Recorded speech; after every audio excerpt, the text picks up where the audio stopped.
नमस्कार. आपल्या सगळ्यांचे महाराष्ट्र सोशल न्यूज चॅनलमध्ये हार्दिक स्वागत. चला वळूया तर एका नवीन बातमीकडे. आजची बातमी. धुळे महापालिका निवडणुकीत भाजपाच्या विविध प्रभागातून विजयी झालेल्या उमेदवारांचा जल्लोष व प्रतिक्रिया. धुळेकर नागरिकांचा सर्वप्रथम मी मनापासून आभार व्यक्त करतो. तर त्यांनी एवढ्या मोठ्या बहुमताने भारतीय जनता पार्टीला बहुमत दिलं आणि विकासाच्या दिशेने त्यांनी बहुमत दिलं.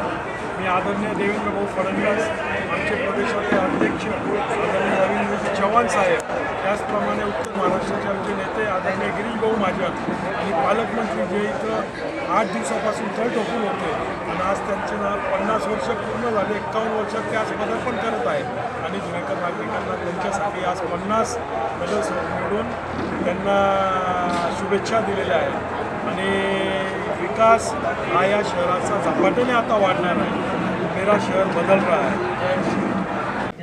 धुळ्यातील तमाम जनतेचं मी मनापासून आभार व्यक्त करतो की आज माझा 50 वर्ष वाढदिवसाचा पूर्ण होत असताना 50 सीट नगरपालिकेचे आपण निवडून दिले. 50व्या वाढदिवसावर आपण मला ही भेट दिली त्याबद्दल आपले आभार व्यक्त करतो, आपली कृतज्ञता व्यक्त करतो.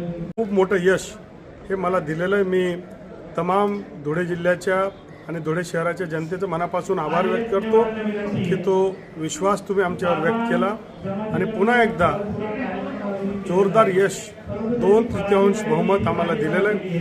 पण हे केवळ धुळे नाही तर संबंध महाराष्ट्रामध्ये देवेंद्र फडणवीस यांच्या नेतृत्वाखाली भारतीय जनता पार्टी यांचं कमळ हे निवडून आलेलं आहे. जे आमचं स्वप्न होतं की मुंबई महानगरपालिकेला मुंबईला खुलं श्वास घेऊ द्या.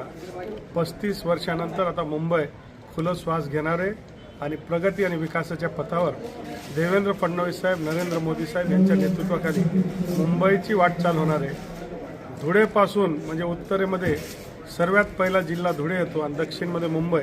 धुळ्यापासून तर मुंबईपर्यंत हा भाजपचा भगवा सगळीकडे आहे. तमाम जनतेचं लोकांनी जो विश्वास व्यक्त केला आहे त्या सगळ्यांचा आभार व्यक्त करतो.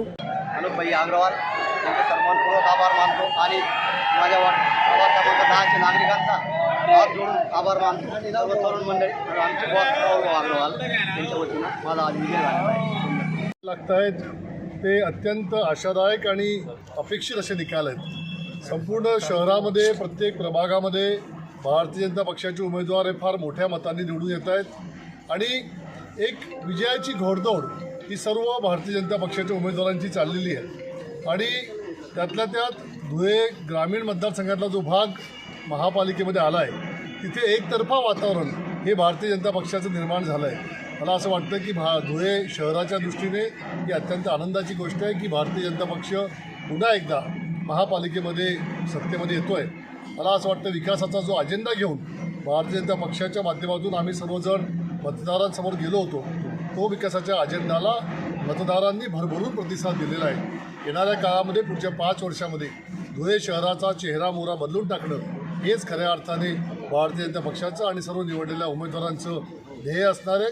सर्व मतदारांचं आमच्या भारतीय जनता पक्षाच्या सर्व उमेदवारांच्या वतीने खूप खूप धन्यवाद अर्पण करतो आणि तुमच्या सर्व अपेक्षा या येणाऱ्या काळामध्ये भारतीय जनता पक्ष पूर्ण केल्याशिवाय राहणार नाही हा विश्वास पुन्हा एकदा आपल्याला व्यक्त करतो. उज्ज्वला अनिल ठाकरे प्रभाग क्रमांक 8 यांचा प्रतिनिधी या भारतीय जनता पार्टीतर्फे मला या धुळे ग्रामीणचे माजी आमदार आदरणीय बाबासाहेब कुणालजी पाटील साहेब, माननीय आमदार अनुपभैया अग्रवाल, माननीय आमदार रामदादा बदाने, माननीय माजी केंद्रीय राज्यमंत्री आदरणीय सुभाष बाबा भामरे आणि आपल्या जिल्ह्याचे पालकमंत्री आदरणीय जयकुमार भाऊजी रावल यांनी आम्हाला जी उमेदवारी दिली ती आज आमचा पक्षाचा उमेदवार या सर्व नेत्यांच्या नेतृत्वाखाली 4261 मतांनी लीड घेऊन विजयी झालेला आहे.